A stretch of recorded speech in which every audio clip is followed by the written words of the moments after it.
fellow Planeswalkers. I'm Paul, and I'm Paul.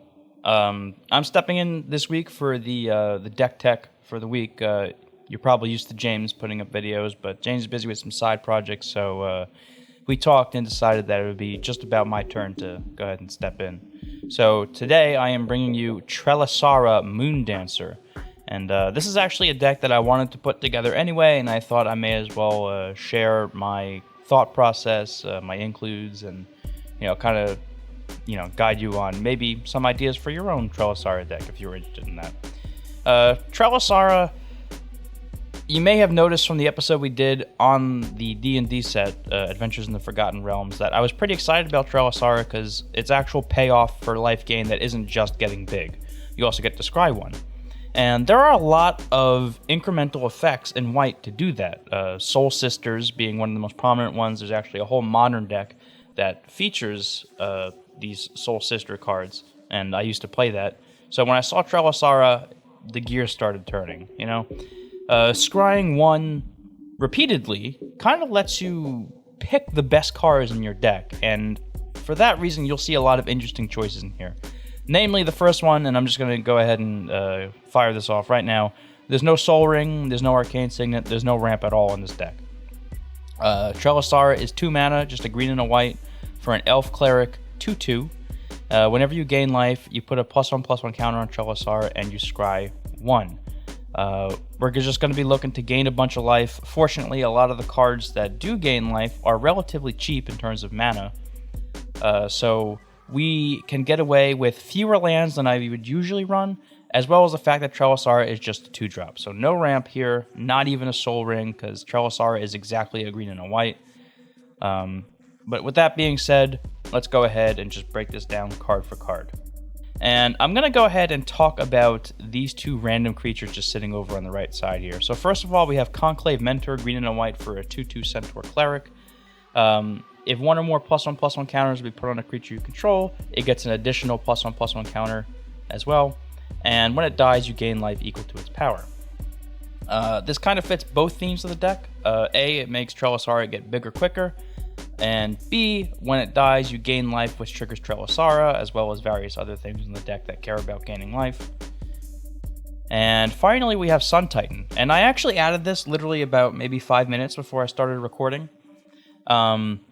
And that is because I organized these categories by CMC, or mana value, and I realized that most of the permanents we're running are actually 3 or less. So I actually counted and ran the numbers, and you have 38 legal targets, not including lands, in this deck for Sun Titan, including the commander itself, Trelasarra. And they're all pretty impactful permanents. So I threw Sun Titan in here. Very good in general, but in this deck in particular, it's kind of ridiculous having over 30 legal targets. I would run this with 15 targets, but having twice that is kind of insane.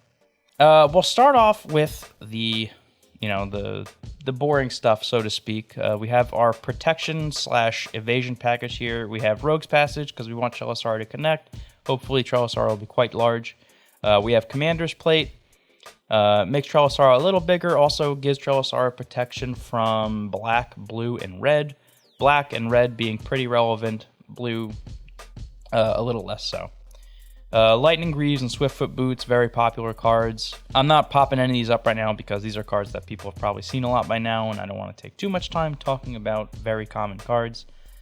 And Unquestioned Authority, which is one you may or may not have seen, so I'll pop this one up. When it comes into play, you draw a card, so it's a cantrip. It's 2 and a white for an aura. And the enchanted creature has protection from creatures, which helps Trelasarra, not be blocked. Because, like I said, we want her to connect, for sure. Next up, we have our little land suite here. There are more than 25 lands, don't worry. Some of them just do other things that I have them in other categories. The most important one I want to talk about here is Urborg, Tomb of Yawgmoth. This one you might think is a weird include, but I promise it will make sense when I get to the life gain section, which I'm actually going to talk about right now. Let's start with the lands that gain life. So we have Blossoming Sands, we have Glimmer Post, we have Grey Pelt Refuge, Kabira Crossroads, Radiant Fountain, Sapseat Forest, Seraph Sanctuary, and Witch's Clinic. Seraph Sanctuary, there are actually a few angels in the deck, so this has a little bit of relevance with the second line of text here that says, whenever an angel enters the battlefield under your control, you gain 1 life. That actually might trigger a few times, so just be sure if you're playing this deck, you keep an eye out for when you play angels. Ah yes, and Witch's Clinic, a card that I was very excited about from the Strixhaven Commander decks. My pick for top 5 cards in that set, just a colorless way to give lifelink, and you can give it to Trelasarra, which means that not only are you going to be gaining life and triggering Trelasarra, she's also going to get bigger from her own attack. Next up, we just have some really cheap ways to gain life. We have a Johnny's Welcome. Whenever a creature enters the battlefield under your control, you gain 1 life. It's an enchantment. Authority of the Consoles, 1 white mana for an enchantment. Creatures your opponent's control enter the battlefield tapped. And whenever a creature enters the battlefield under an opponent's control, you gain 1 life. We have Elixir of Immortality, a card that's not very often seen anymore. 1 mana for an artifact, pay 2, tap it, you gain 5 life, and then you shuffle it and your graveyard into their owner's library. We have Essence Warden and Soul Warden, which are both pretty much the same card. One's green, one's white, but they both have the same text. Whenever another creature enters the battlefield, you gain a life. This is not just your own creatures, it is opponent's creatures as well, so you should be racking up quite a bit of triggers on Trelasarra from these. We have Fountain of Renewal. At the beginning of your upkeep, you gain 1 life. Later in the game, if you don't need that 1 life anymore, you can pay 3 and sacrifice it to draw a card. Though, quite honestly, if you have Trelasarra on the field, the scry one and the draw card are basically the same thing, so there are very few scenarios where you'd be sacking this, I think. Next up, we have Soul's Attendant. Same thing as Soul Warden and Essence Warden, just a different name. We have a Johnny's Mantra. 1 and a white for an enchantment. At the beginning of your upkeep, you may gain 1 life. Auriok Champion is basically the same thing as the Soul Warden and the Essence Warden and the Soul's Attendant, but this one also has protection from black and red, and it is double white. We have Daxos, Blessed by the Sun. 2 white for a legendary enchantment creature. Demigod. It is 2 star, and that star is equal to your devotion to white. So its toughness is equal to whatever your devotion to white is. If it's just Daxos in the field, it'll be 2, but most likely it'll be more. Whenever another creature you control ETBs or dies, you gain 1 life. This is actually a pretty unique Soul Sister effect in that it triggers off of things dying as well. We have Nyx Fleece Ram, 1 and a white for an enchantment creature Sheep. It's a 0/5. At the beginning of your upkeep, you gain 1 life. Prosperous Innkeeper, a new card from D&D Adventures in the Forgotten Realms. 1 and a green for a 1/1 halfling citizen. When it enters the battlefield, you make a treasure. And whenever another creature enters the battlefield under your control, you gain 1 life. You have Scavenging Ooze. 1 and a green for a 2/2. Pay a green, exile target card from a graveyard. If it was a creature card, you put a +1/+1 counter on Scavenging Ooze, and you gain 1 life. We have Abiding Grace. 2 and a white for an enchantment, a new card from Modern Horizons 2. At the beginning of your end step, choose 1, you gain a life, or you may return a creature with mana value 1 from your graveyard to the battlefield. There are 3 creatures you have to get with that. They are all the Soul Sisters, so Soul Warden, Soul's Attendant, and Essence Warden. So this card is pretty good in this deck because you can either use it as a Soul Sister itself, or you can just get one of your actual creatures back. And there are reasons that you'd want to do both. Next, we have Contemplation. 1 white for an enchantment. Whenever you cast a spell, gain 1 life. Simple as that. So you can essentially, if you have Trelasarra on the battlefield, you can read this as whenever you successfully whenever you cast a spell, gain 1 life and scry 1, and put a +1/+1 counter on Trelasarra. Courser of Crufix, very famous card. 1 green for a 2/4 enchantment creature Centaur. You play with the top card of your library revealed.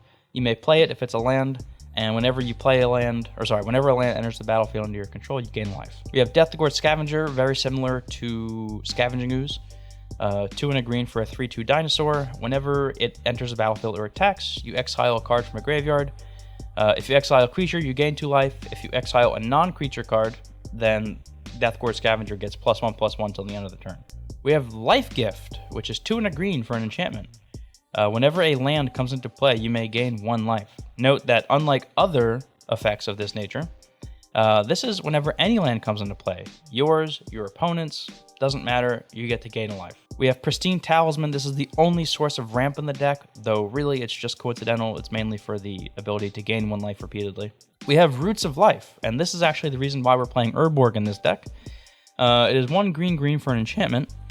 When you play Roots of Life, you choose islands or swamps.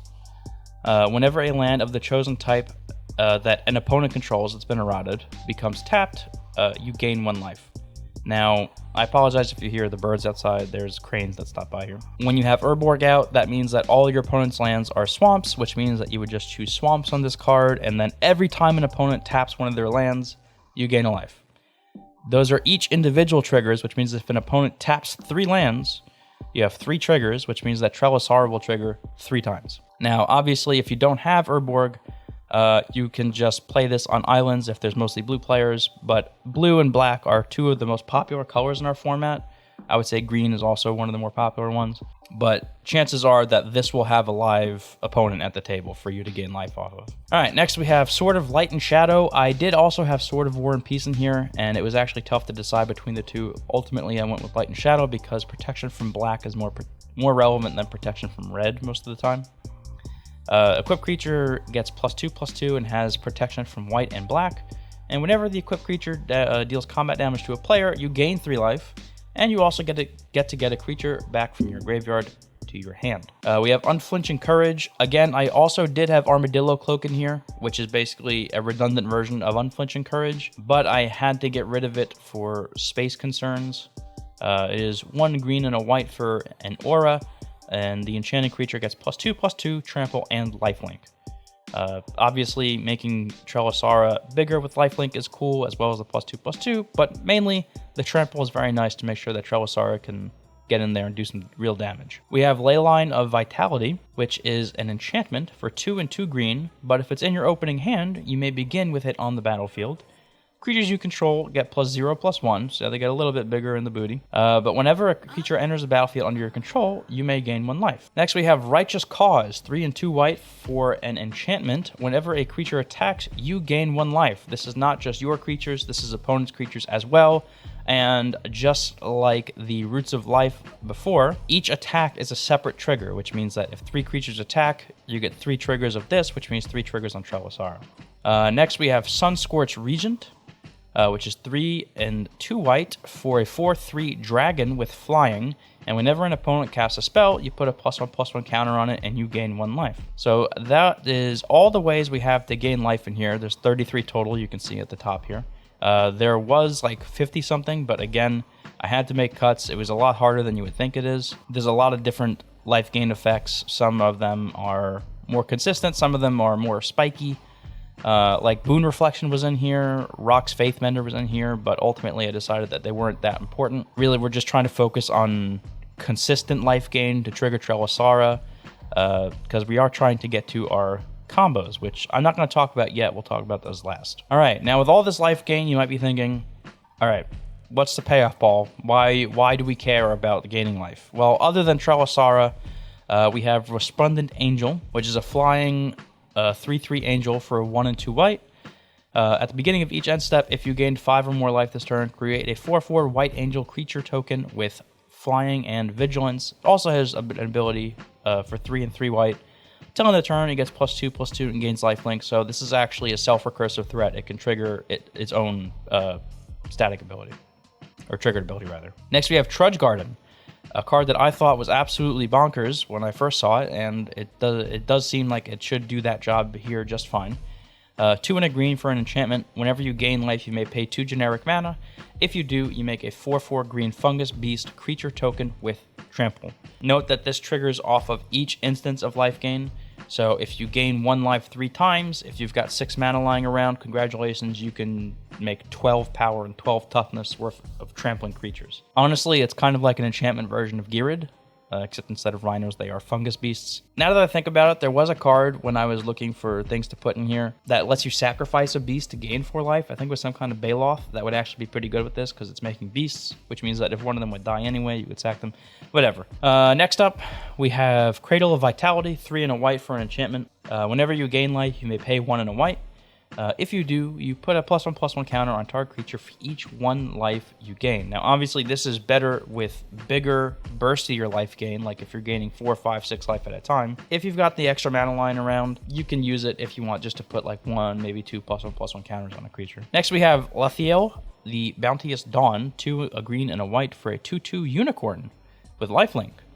At the beginning of each end step, if you gained life this turn, distribute up to that many +1/+1 counters among any number of other target creatures. Now, this actually tallies how much life you've gained total that turn. If you've gained 15 life, you have 15 +1/+1 counters to distribute as you want. You could put them on Trelasarra, you could put them on your Sun Titan, you could put them on your little Soul Sisters, maybe bump them up to like a 10/10. Note that Lathiel does say other target creatures, which means that you cannot buff Lathiel itself. Next, we have Angel of Destiny, flying, double striking Angel Cleric, 3 and 2 white for a 2/6.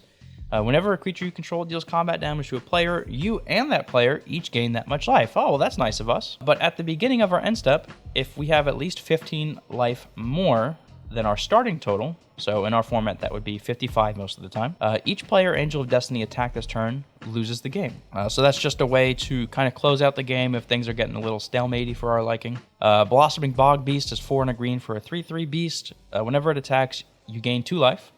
And then creatures you control gain trample and +X until end of turn, where X is the amount of life we gain this turn. So at bare minimum, this is a 5 mana, 5/5 that gives all your creatures +2/+2 in trample. But we're looking to get a little bit bigger than that in this deck. We're looking to hit maybe +5/+5, maybe +6/+6 most of the time. We have Ezerut Channeler, 5 and a green for a 4/6 Treefolk Druid with Reach. Creature spells you cast cost X less to cast, where X is the amount of life you gain this turn, and can tap to gain 2 life. So this is kind of a mana dork. It doesn't exactly function like a mana dork because its mana discount applies to multiple creatures instead of just one. Also, we're going to be gaining more than 2 life a turn, hopefully, so maybe we can reduce our creatures by quite a substantial amount more. Nykthos Paragon, 4 and 2 white for a 4/6 Human Soldier enchantment creature. Whenever you gain life, you put that many +1/+1 counters on each creature you control. Do this only once each turn. Yes, it sucks that it's only once each turn, but even if you're only getting a single +1/+1 counter on each creature you control, that's still a pretty big board buff. Not to mention that we have ways to gain life on other people's turns, so even though it only is once per turn, I'm hoping that most of the time we'll be able to do this 4 times per turn cycle, once on each turn. Sproutback Trudge, 7 and 2 green for a 9/7 Fungus Beast. It costs X less to cast, where X is the amount of life that you gain this turn. So we're looking at this hopefully being a 5-drop most of the time. It has Trample, and at the beginning of your end step, if you gain life this turn, you may cast Sproutback Trudge from your graveyard. So it's a nice recursive threat. It is a 9/7 trampler, so it's a heck of a recursive threat. Basically like getting a, what's a good comparison? I'm gonna say Craterhoof Behemoth just because I don't feel like thinking about it that much. Obviously, it's not literally Craterhoof Behemoth because only it itself has trample and is large, but close enough. And now we can move on to, let's talk about our card draw. We have 9 ways to draw cards in here. First, we have War Room. It's a land that taps for colorless, but you can also pay 3, tap it, and pay life equal to the number of colors in your commander's color identity, which is 2, and you can draw a card. We're going to have a lot of life, hopefully. Use it as a resource. We have Dawn of Hope. 1 and a white for an enchantment. Whenever you gain life, you may pay 2 if you do draw a card. And you can also pay 3 and a white to make a 1/1 soldier with lifelink. We should have a lot of ways to proc this on our turn, and maybe even other people's turns. We have Sylvan Library. We've talked about this before. Again, you're going to have a lot of life. Use it as a resource. Pay the 8 every time. We have Tome of Legends. 2 mana for an artifact. It enters the battlefield with a single page counter on it. Whenever your commander enters a battlefield or attacks, put a page counter on Tome of Legends. 1 and tap and remove one of those page counters. Draw a card. We're going to be attacking with Trelasarra. That's kind of the whole point, which means that we're going to have these page counters are going to be a renewable resource, so use them. Draw cards pretty much every turn, basically. We have Hunter's Insight, 2 and a green for an instant. You choose a creature you control, and when that creature deals combat damage to a player or planeswalker this turn, draw that many cards. We have Selvala, Explorer Returned, 1 a green and a white for a 2/4 Elf Scout with a parlay ability to tap. Each player reveals the top card of their library. For each non-land card revealed this way, you get a green mana, and you gain 1 life. Then each player draws that card.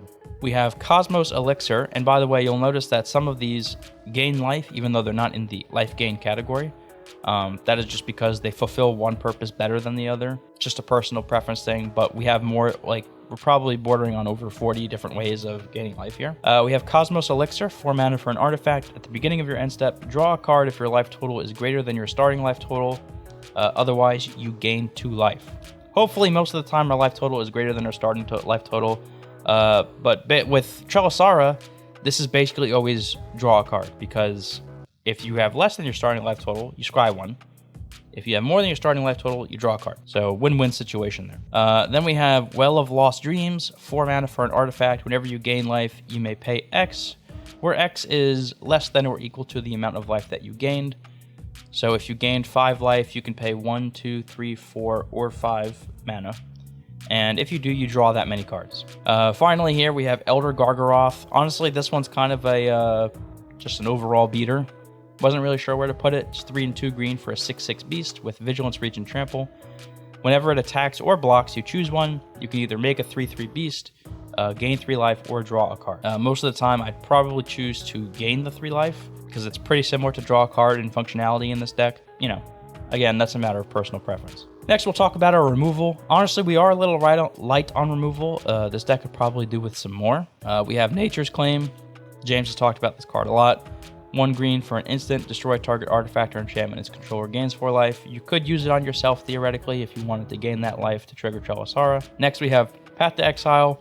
Not much to say there. Source of Plowshares. Not much to say there. We have Council's Judgment, 1 and 2 white for a sorcery. Starting with you, each player votes for a non-land permanent you do not control, so this cannot turn around on you.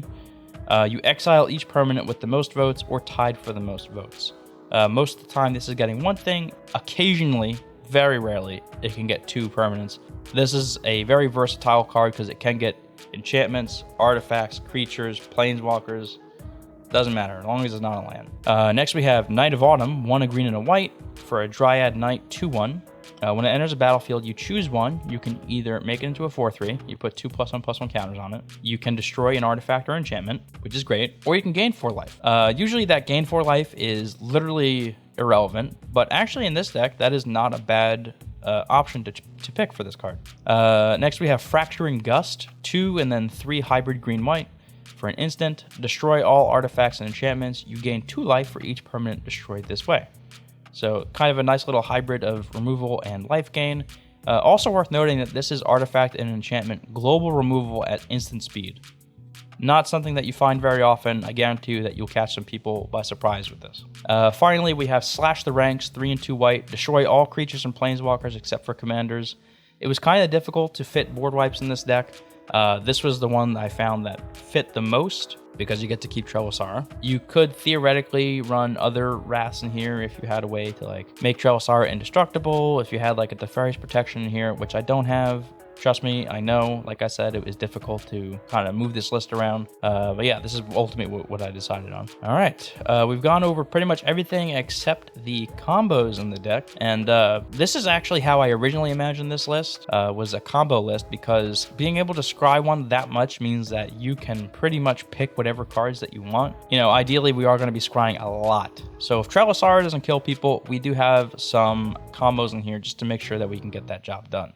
We have a Walking Ballista, and I'll just talk about the individual cards, then I'll discuss the combos, just so you know what the actual cards do. Walking Ballista is XX for a 0/0 artifact creature construct. It enters the battlefield with X +1/+1 counters on it. You can pay 4 mana to put a +1/+1 counter on it, or you can remove a +1/+1 counter to deal 1 damage to any target, player, planeswalker, creature, whatever the case may be. Next, we have Cleric class, which is 1 white mana for an enchantment, a class enchantment. If you would gain life, you gain that much life +1 instead. You can pay 3 and a white to level it up to level 2, which adds the ability, whenever you gain life, put a +1/+1 counter on target creature you control. And finally, you can push it up to level 3 for 4 and a white. And when it becomes level 3, you reanimate a creature from your graveyard, which means you bring it back to the battlefield, and you gain life equal to its toughness. Next, we have Heliod Suncrowned, 2 and a white for a legendary enchantment creature god. It's a 5/5, indestructible. As long as your devotion to white is less than 5, it is not a creature. Whenever you gain life, you put a +1/+1 counter on target creature or enchantment that you control, and you can pay 1 and a white to give another target creature lifelink until end of turn. Next we have Kitchen Finks, 1 and then 2 hybrid green-white for an oof 3/2. When it ETBs, you gain 2 life and it has persist, which means that when it dies, it comes back with a -1/-1 counter. Next we have Spike Feeder, which is 1 and 2 green for a 0/0 spike. Enters the battlefield with 2 +1/+1 counters on it. You could pay 2 and remove a +1/+1 counter from Spike Feeder, put a +1/+1 counter on target creature. You can also remove a +1/+1 counter from it to gain 2 life. Next we have Aetherflux Reservoir, 4 mana for an artifact. Whenever you cast a spell, you gain 1 life for each spell that you have cast this turn. Or you can pay 50 life and it deals 50 damage to target creature or player, which has been eroded to any target. Next we have Archangel of Thune, 3 and 2 white for a 3/4 angel, flying lifelink. Whenever you gain life, put a +1/+1 +1/+1 counter on each creature you control. We have Cathar's Crusade, which is 3 and 2 white for an enchantment. Whenever a creature enters the battlefield under your control, you put a +1/+1 counter on each creature you control. And then finally, we have Herd Baloth, 3 and 2 green. Whenever 1 or more +1/+1 counters are put on Herd Baloth, you may create a 4/4 green beast creature token. It is also a 4/4 beast itself. So I actually have notes here to make sure that I talk about all the combos. First off, these last 2 cards here, Cathar's Crusade, Herd Baloth, are a combo by themselves. You have Cathar's Crusade out, you play Herd Baloth triggers Cathar's Crusade to put a +1/+1 counter on each creature you control. Herd Baloth gets a +1/+1 counter, makes a beast, that beast triggers Cathar's Crusade, and so on and so forth. You make as many beasts as you want. This does not result in a draw because Herd Baloth is actually a May ability, which means that you can choose to stop making beasts at any time. Other combos with Herd Baloth include, we have Cleric Class and Heliod, these 2, Cleric Class and Heliod, as well as any one of the Soul Sister effects, which is whenever a creature enters the battlefield under your control, you gain 1 life. So that's like, we have Daxos, we have Soul's Attendant, Soul Warden, Essence Warden, a Johnny's Welcome, we have Auriok Champion, Prosperous Innkeeper. We have a lot of ways to do it. A lot. If you have any of those along with Herd Baloth and then either Heliod or Cleric Class on level 2, that is an infinite combo, also makes infinite Baloths. Next up we have Cleric Class and or Heliod. So again, just for reference, these 2 cards. Along with Spike Feeder is infinite life, because you remove a +1/+1 counter to gain 2 life. If you have Heliod or Cleric Class out on level 2, then they will see that you gain life and you can put a +1/+1 counter on a creature you control, which would be Spike Feeder, and then you can keep doing that, ad nauseum until you have as much life as you want. If you combine that with Archangel of Thune, that means that your creatures can become infinitely large. Also worth noting that Archangel of Thune and Spike Feeder by themselves are a combo. Or if you have Aetherflux Reservoir, then you have infinite life. You can pay as much life as you want, as many times as you want to zing people for 50 over and over again. I think that's pretty much everything that I wanted to talk about. I don't think there's anything that I missed. If you have any questions about this deck, any questions about why I excluded cards, included cards, feel free to reach out to me or reach out to us on Twitter. At commanderatarms. But other than that, yeah, that covers this deck tech. This has been Trelasarra Moondancer.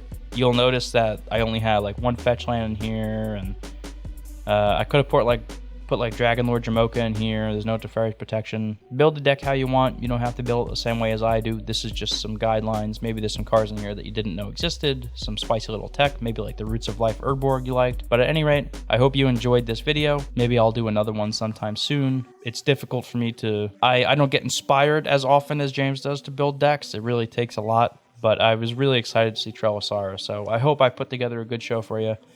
Thank you for watching, and I will see you all next time. Peace. See ya.